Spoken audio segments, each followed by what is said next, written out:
My name is Leah Morgan, and I'm 32 years old. If you'd looked at my life on paper a month ago, you probably would have said I was winning. Steady career in project management. Good credit. A one-bedroom downtown apartment with a skyline view and a dishwasher that actually worked. A boyfriend who posted couple selfies, remembered my coffee order, and texted me memes at lunch about how adulting is hard, at least we're doing it together. His name is Mason, 29. Charming in that photogenic, social media ready way that makes people assume he has his life together. For a long time, I believed that too. I've always been a planner, the kind of person who keeps a spreadsheet for vacation budgets and sets calendar reminders for when promotional interest ends. I plan my finances, my vacations, my holidays. If there's an occasion, I probably have a color-coded doc for it. So of course I had our 4-year anniversary planned to the minute. There was the dinner. That impossible to get into tasting menu place everyone at work had been buzzing about. I'd stalked their reservation system for 3 weeks to snag an 8:09 p.m. Friday slot. And then there was the gift. The gift was the part that made me almost giddy. A sapphire pendant. A very specific, very pricey sapphire pendant from a jeweler across town. The one Mason had been sending me subtle links to for a month, pretending he wasn't obvious. LOL, imagine having somewhere fancy to wear this, he'd sent once. Another time, this blue is basically my favorite color. I'd laughed, rolled my eyes, and bookmarked it. I was at the jeweler at 4 p.m. on the dot. The salesperson, a kind, older woman with silver hair in a perfect twist, had it already laid out on a black velvet tray. The sapphire caught the light in a way that made it look almost alive, deep ocean blue with this glint of fire in the center. I was actually proud. Proud of the fact that I'd saved for it, that I could afford to give someone something that beautiful. Proud of the grown-up, Pinterest-perfect life I thought I was building with this man. While she started this paperwork and warranty, my phone buzzed in my pocket. I assumed it was Mason, probably asking what time I was picking him up, or sending some goofy voice note about how he was starving already and had eaten a pre-dinner snack. I pulled my phone out without thinking. It wasn't a text. It was an Instagram notification. A story from an account I'd almost forgotten he had, his close friends account, the one he'd added me to about 2 years ago, back when everything still felt easy and uncomplicated, and apparently never bothered to remove me from. I tapped it. It was a selfie. Mason sitting on his couch, hair half-styled, shirt unbuttoned at the collar, eyes rolled dramatically toward the ceiling. He already had his makeup equivalent on, product in his hair, watch glinting, that practiced smirk. Over the selfie was the caption, "Anniversary dinner tonight. Ugh, stuck with boring girlfriend. Pray for me. Need a real one to take me to Willow Creek already." Willow Creek, the resort he'd been begging me to book for months. The one with the spa and the executive suites and the soaking tubs that looked like something out of a movie. The one he joked about every time we passed their brochure at the mall. One day when you finally admit you're obsessed with me, you'll take me there. My blood didn't boil. It didn't run cold. It just stopped. It was like someone had hit pause on my whole body. The hum of the store, the soft clink of jewelry cases opening and closing, even the salesperson's pen scratching on the paper, all faded into the background. I read the caption again and again. Stuck with boring girlfriend. Stuck. Boring. The words landed heavier than they should have, maybe because I could see myself reflected in the glass case in front of me. Work blouse, sensible flats, hair in a neat bun from the office. A woman standing there holding a $3,000 piece of jewelry she'd saved for, planning a night she'd spent weeks arranging, while the man she loved was already bored before it even started. "Ma'am," the salesperson's voice cut through the fog. "Everything all right? You've gone a bit pale." I realized my hand was shaking faintly, the phone screen still lit up with his story. I clicked my phone off, slid it back into my pocket, and heard my own voice from somewhere far away. "You know," I said, "I just got some news. I'm so sorry. I need to hold off on this. I can't buy it today." Her brows knit with concern. "Oh, of course. Is everything okay?" No, it absolutely was not. "It will be," I managed, giving her a weak smile that felt like it belonged to somebody else. "I'm sorry to waste your time." I walked out of the store without the necklace. The air in the mall felt thick, like it had been poured into the space instead of oxygen. I found my car, sat down behind the wheel, and just existed for 10 full minutes. I didn't rage, I didn't cry, I didn't draft a furious text or call him to scream. Instead, something clicked. A cold, quiet, decisive click. The sound of a door inside me locking. I pulled my phone out again. First, I opened the reservation app for the tasting menu restaurant. Cancel reservation, cancellation fee, 100. I stared at the screen. A week ago, I would have winced at that. Now it felt like a very small price. I hit confirm. Second, I opened the Willow Creek Spa and Resort website, the same one he'd accidentally left open on my laptop more times than I could count.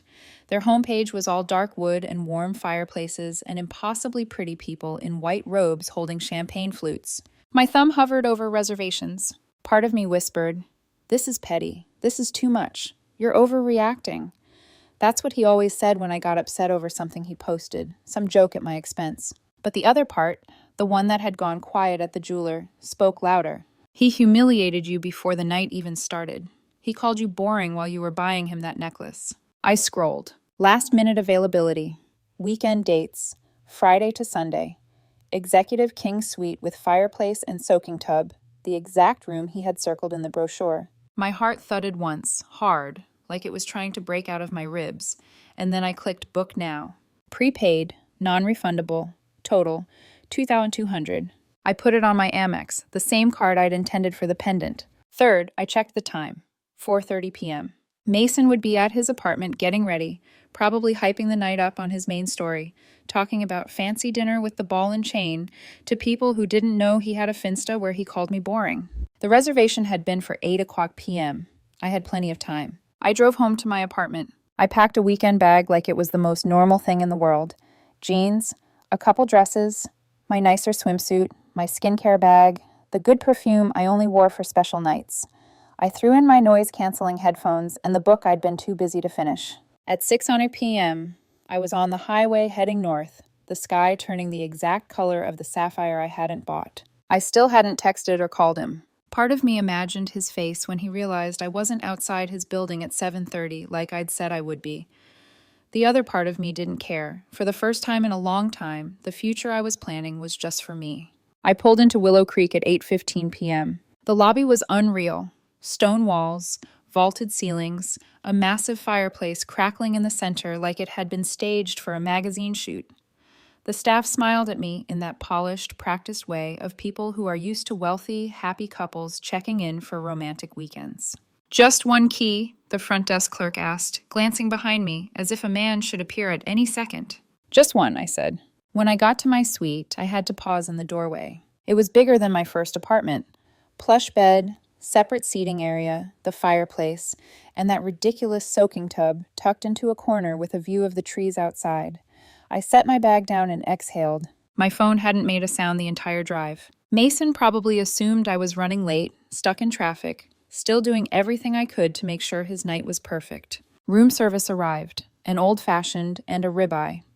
I didn't even remember ordering them, just that somewhere between the valet and the elevator, I'd heard myself saying the words. At 8:30 p.m., my phone finally rang. "Mason." I let it ring. He called again immediately. I let that go to voicemail too. The text started rolling in. "Leah, where are you? The restaurant just called. They said you canceled the reservation. This isn't funny. I'm all dressed up. Are you outside?" I took a picture of my drink with the fireplace in the background and my sock-covered feet propped on the ottoman. I posted it to my real Instagram story. No caption. Just the geotag, Willow Creek Spa and Resort. The phone rang again so fast I almost laughed. I answered this time.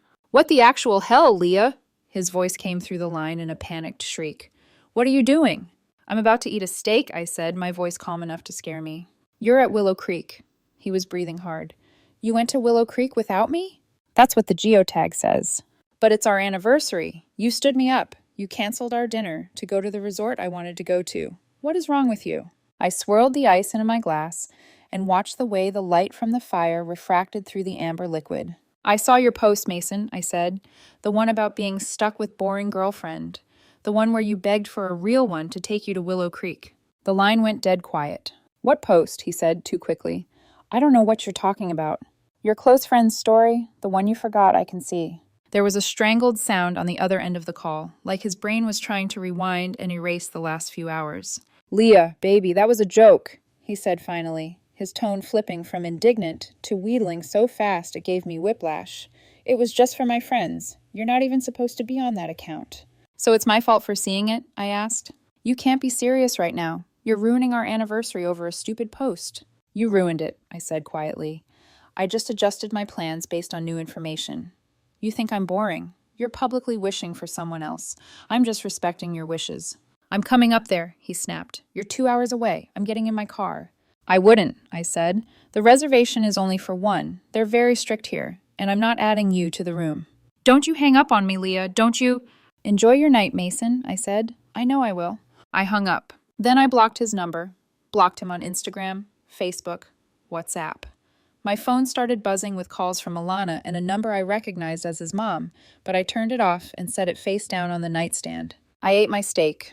I took a long bath in the oversized tub, and that night, in a resort my boyfriend had been begging me to book for him, I slept better than I had in 4 years. When I got home Sunday evening, the sky over the city was washed in that hazy, end-of-weekend light that always made me feel like I'd forgotten something important. My apartment was exactly how I'd left it, couch pillows slightly askew, a mug in the sink, my jacket slung over the back of a chair. So ordinary, it made the last 48 hours feel like a hallucination. I set my bag down in the entryway and stared at my phone, still turned off. For a moment, I considered leaving it that way. Just existing in that quiet bubble where no one could reach me, where Mason's voice was still trapped on the other side of a powered-down screen. But avoidance has a half-life. Eventually, reality leaks in. I took a breath, turned it on, and watched as my phone lit up like it had been waiting to exhale. Missed calls, 32 from Mason, 18 from Alana, 5 from Mason's mom, Janice, 2 from his sister. The text looked like a serialized breakdown. The preview lines alone told the story. Where are you? Leah, this isn't funny. You humiliated me. You owe me an explanation. You're being insane. Answer your phone. She's a wreck, Leah. You're cruel. You're throwing away 4 years over a joke? You're an immature jerk. He deserves better. I scrolled.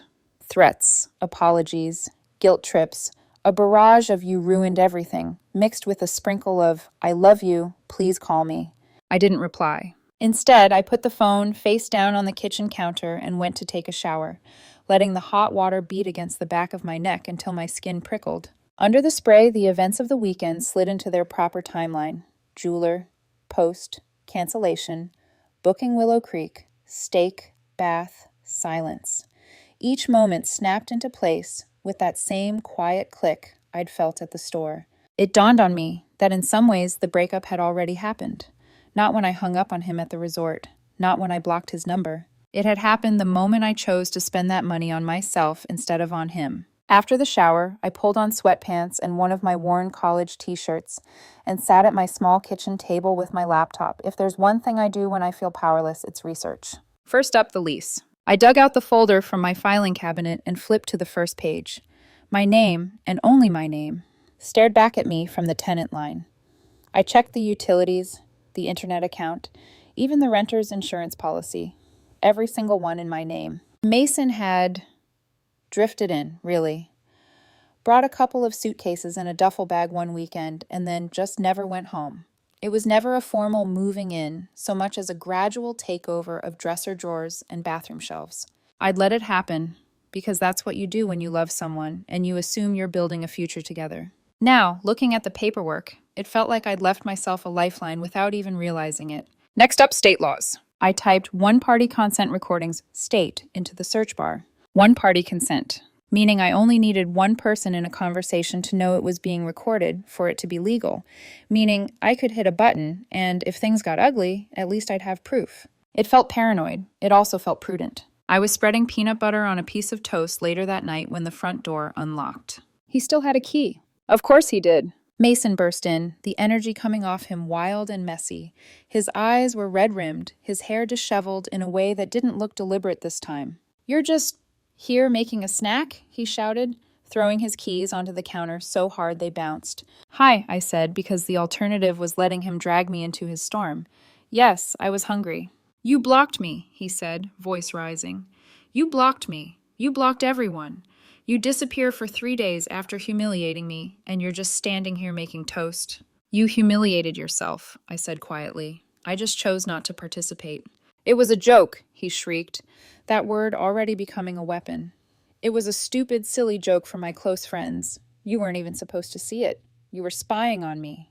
You added me, Mason, I said, 2 years ago. You forgot. That's not spying. That's you being sloppy. He opened his mouth, closed it again, then pivoted to the thing that mattered most to him. I know you had a gift, he said, voice dropping to a tremble that might have sounded fragile if I hadn't just seen the Instagram caption. The necklace, the sapphire one I sent you the link for. I thought this was the moment. Oh, yeah, I said, nodding slowly. I was at the jeweler when I saw your post. I was literally holding it in my hand. His face crumpled as the math completed itself in his head. This wasn't just about a canceled dinner. This was about a very expensive dream that had evaporated. You didn't buy it? He whispered. Nope, I said. I didn't. I decided I didn't want to give a $3,000 gift to someone who finds me boring. I used the money for my trip, which was fantastic, by the way. 10 out of 10. Highly recommend. The tears stopped like someone had hit a switch. His whole face hardened, rage snapping into place like a mask. You're a monster, he hissed. You did that just to punish me. No, I said. I did it for me. I realized I didn't want to invest that kind of money in someone who publicly wishes for someone else. That seems like a bad return. I took a bite of my toast. The mundanity of the action seemed to enrage him even more. The relationship is over, Mason, I said finally, meeting his eyes. I want you to get your stuff and go. He stared at me as if I'd started speaking a different language. Move out? His voice cracked. Are you kidding me? I live here. This is my home. You can't just kick me out. Half the stuff in this apartment is mine. You're not on the lease, I said, keeping my tone steady. You're a guest, Mason, and your stay is over. Legally, I have to give you reasonable notice to vacate, so how about 30 days? Though personally, I'd really prefer it if you were gone by this weekend. I'm not going anywhere, he screamed. This is my home. You owe me. You owe me for that trip you took, for humiliating me, for... I don't owe you anything, I cut in. You called me boring and begged for a real one to take you to the resort I paid for. You get nothing. Start packing your things. He let out a sound that didn't quite sound human, grabbed his hoodie off the back of the chair, and stormed down the hall, slamming the door to the guest room so hard a picture shook on the wall. Within seconds, I heard him on the phone, his voice pitching up into wounded martyr mode. She's throwing me out, he wailed. She's a cold-blooded psycho. I have nowhere to go. I rinsed my plate, stuck it in the dishwasher, and walked to my bedroom. I locked the door, put my headphones on, and lay there staring at the ceiling, my heart pounding. This was going to be a long 30 days. It turned out I was wrong. It didn't take 30 days for him to turn my home into a low-grade hellscape. It took 2. He refused to leave. He holed up in the guest room with his laptop and his clothes, only emerging to slam cabinets, accidentally knock my things off counters, and mutter bitch or psycho under his breath whenever I passed. He left half-finished bowls of cereal on the coffee table, used my nice towels, and left them crumpled on the bathroom floor. It was like living with a teenager with a victim complex. He thought I'd crack, that I'd apologize, beg him to stay, promise to never overreact like this again. He miscalculated. By Wednesday, the air in the apartment felt like it buzzed. I found myself bracing before I opened my own front door, expecting another slammed cabinet, another passive-aggressive comment, another round of weaponized sighing. That night, I got home from work, dropped my keys into the bowl by the door, and stopped dead. My apartment was full. Mason was on the couch, eyes watery, expression carefully curated, just shy of sobbing. Alana was next to him, one arm around his shoulders, patting him like a grief counselor. Her boyfriend, Ben, was sitting in my armchair, looking like he regretted every life choice that had led him here. An intervention. How adorable. Leah, Alana said, standing up with this smooth, patronizing grace. We need to talk. This has gotten way out of hand. I stood in the doorway, still holding my work bag, and took in the scene like it was a bad stage play.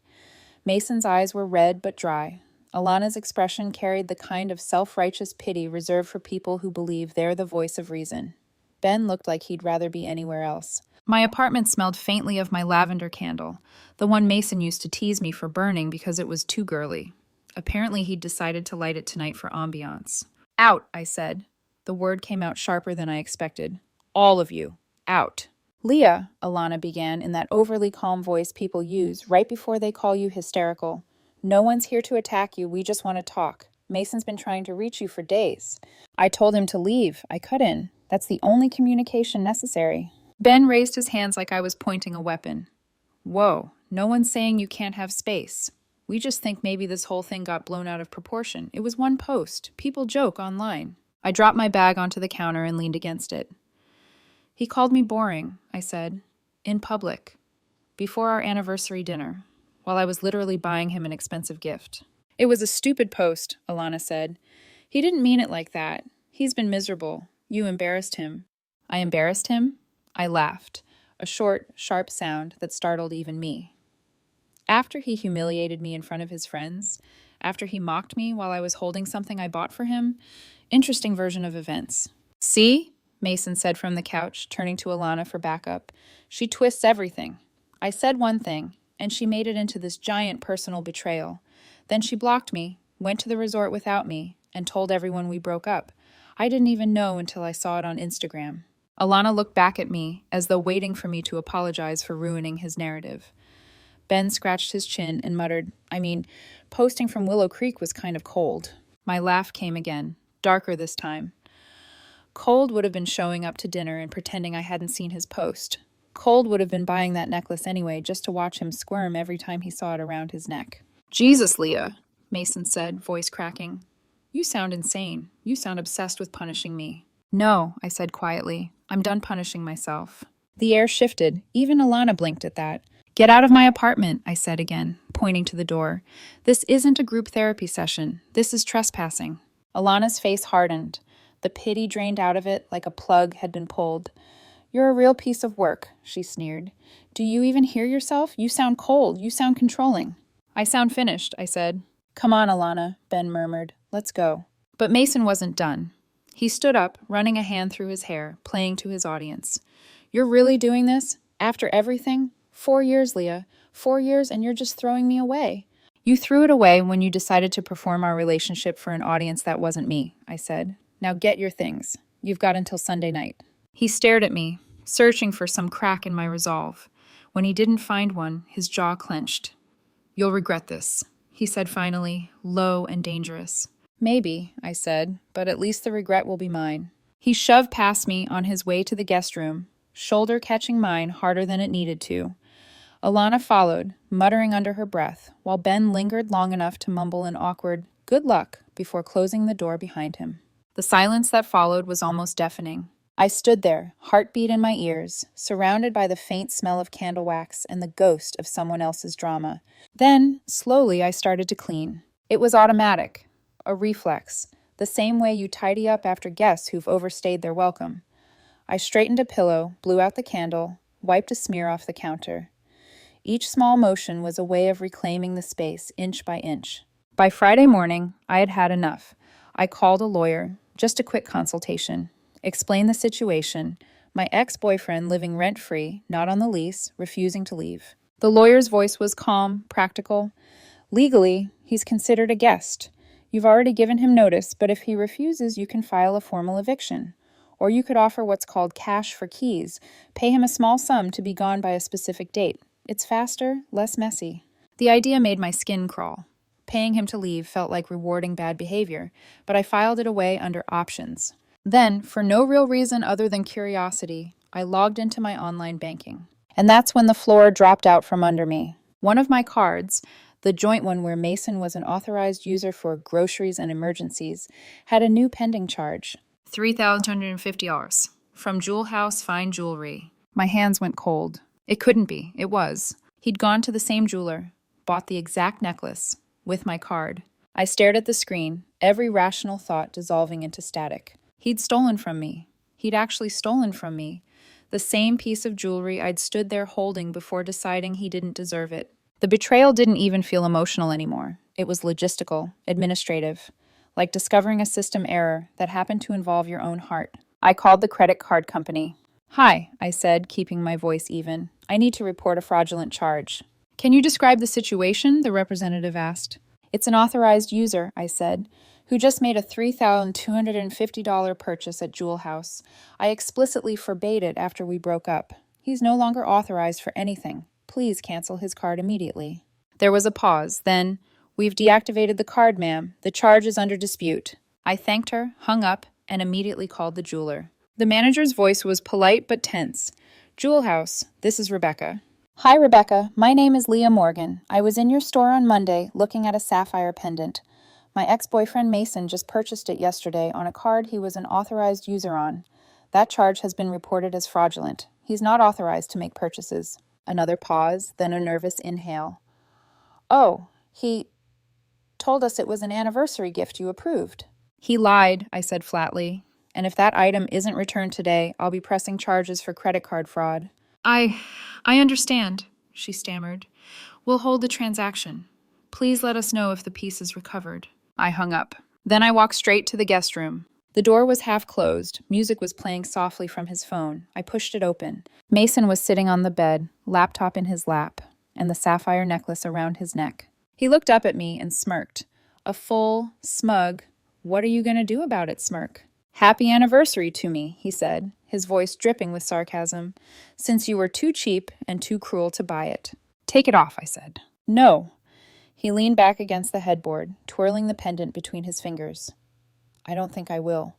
You owe me this, Leah, for everything you put me through, for humiliating me, for 4 years of my life. This is the least you can do." I took a step closer. My voice came out low and steady. "I just got off the phone with Amex. The charge has been reported as fraudulent. Your card's canceled. The store knows it was stolen. They'd like their property back." The color drained from his face so fast it was almost fascinating. You wouldn't," he stammered. "You'd ruin my life over a necklace?" "You tried to steal $3,000 from me," I said. "So yes, I would." He was shaking his head now, panicked but still clinging to arrogance. "You're insane. You need help." "Here are your options." I said, ignoring him. "Option 1, you take that necklace off, put your shoes on, and come with me to return it.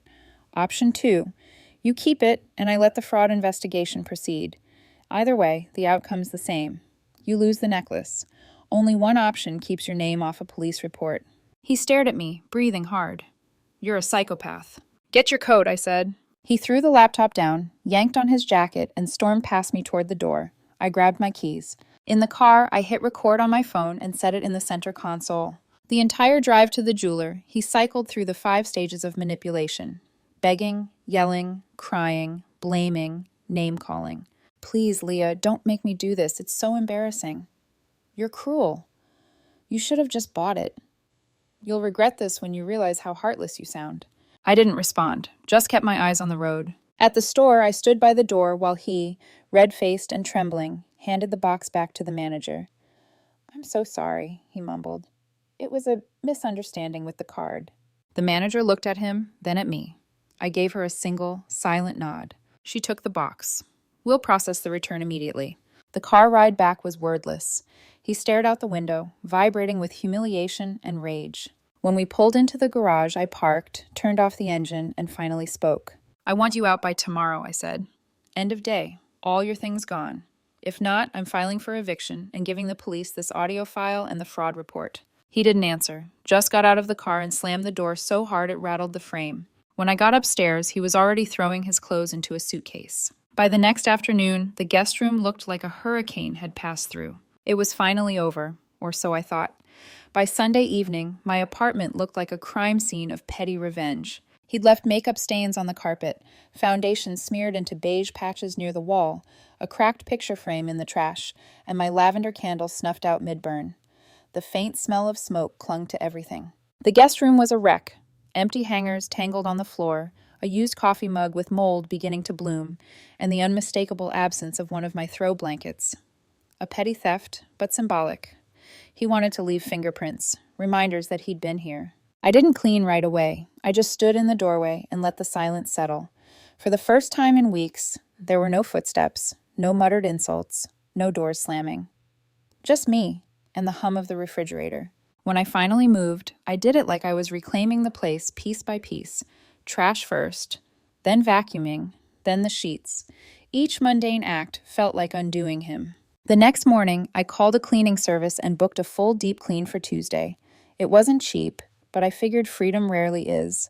By Wednesday, I could breathe again, until my phone rang. Janice, his mother. I almost didn't answer, but curiosity got the better of me. "Leah, dear," came her syrupy tone, the one she used when she wanted something. I don't know what on earth happened between you and Mason, but he's devastated. He says you threw him out of his home over a silly misunderstanding. Misunderstanding? I repeated. Is that what he's calling fraud now? There was a pause. Fraud? Yes, I said, calm and factual. He used my credit card without permission to buy a $3,000 necklace after we broke up. I reported it. He returned it. I have the case number from Amex if you'd like to verify. Janice's voice dropped its sweetness. He said you gave him that card. For groceries and emergencies, I said. Not jewelry, not revenge gifts, and certainly not after we ended things. Silence, then. He didn't mention that part. I bet he didn't, I said. Please don't call me again, Janice. This isn't your problem to fix. I hung up before she could respond. It felt good. Not dramatic, not triumphant. Just clean. Later that week, the phone rang again. This time from my building manager. Hey, Leah, he said, hesitant. We got an anonymous complaint today about a strong chemical smell coming from your apartment. The caller said it might be drug-related. You mind if I stop by? My stomach dropped. What? Yeah, I figured it was nonsense, he said quickly, but policy says we have to check within 24 hours. Want me to come now and get it over with? Please do, I said. You have my permission to enter. I'm at work, but there's nothing here. 10 minutes later, he called back, sounding half amused, half uneasy. Apartment spotless. No smells, no nothing. Whoever filed that complaint was trying to mess with you. I'll note it as a false report. My hands shook a little as I ended the call. It wasn't just petty anymore. It was targeted. He wanted to get me in trouble, to make me look unstable. By Friday night, I'd started checking the locks twice before bed. Then came the knock. A heavy police knock kind of sound that made the walls vibrate. It was 10:03 p.m. Through the peephole, I saw two officers standing in the hallway, one older, one younger. I opened the door slowly, my heart hammering. Ms. Morgan? The older one asked. Yes, that's me. I'm Officer Richards. This is Officer Patel. We received a call from a Mr. Mason Turner. He's downstairs. Says you're holding his personal property and refusing to return it. For a split second, all I could do was stare at them. Then, absurdly, I almost laughed. His property? I said. What property? He claims you're keeping his laptop and a locket that belonged to his grandmother, the younger one said, his tone careful, neutral. I blinked. His laptop? He took it. I watched him pack it myself. The cord's still here because he forgot it, but the laptop's gone. As for the locket, I've never seen one. He also said you've been threatening him, the younger officer added, hand resting near his belt. That you're unstable, that he's afraid of you. There it was, the playbook, the man as victim rewrite. I forced myself to stay still. Officers, I said, I'm the one who's been harassed. He's the one who used my credit card fraudulently. I filed a report with American Express. I also have a recording of him admitting it in my car on the way to return the stolen item. Do you have that recording? Officer Richards asked. Yes.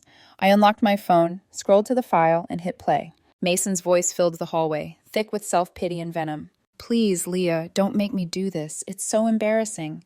You should have just bought it. You're cruel. You're ruining my life. The audio ended with my calm voice saying, You tried to steal $3,000 from me, Mason. The older officer exhaled and rubbed his forehead. That's enough, ma'am. He glanced at his partner, who nodded. This is a civil matter, Richard said. We can't force you to hand over items he claims are his, and he can't force his way in. We'll go talk to him. I stepped back from the door, relief flooding through me so fast it made me dizzy. From the window, I watched as they crossed the street to where Mason's car sat idling. Alana was in the passenger seat, arms crossed. The officers talked to them for maybe a minute. Then Mason got out, shouting something I couldn't hear. One of the cops pointed, short and sharp. Mason froze, glared up at my window, then got back into the car. The headlights flared, and they sped off. I closed the blinds and locked the door. It was over. For real this time. I didn't feel victorious. Just empty, like all the noise had finally drained away. The next morning, an unknown number texted me. You'll be sorry. You'll never find anyone as good as me. I stared at it for a long time. Then I blocked the number and deleted the thread. That afternoon, I made coffee, sat on my couch, and opened my banking app. The $3,250 I didn't spend on the necklace. The $2,200 I did spend on the resort. $5,350, the cost of losing him. The price of my freedom.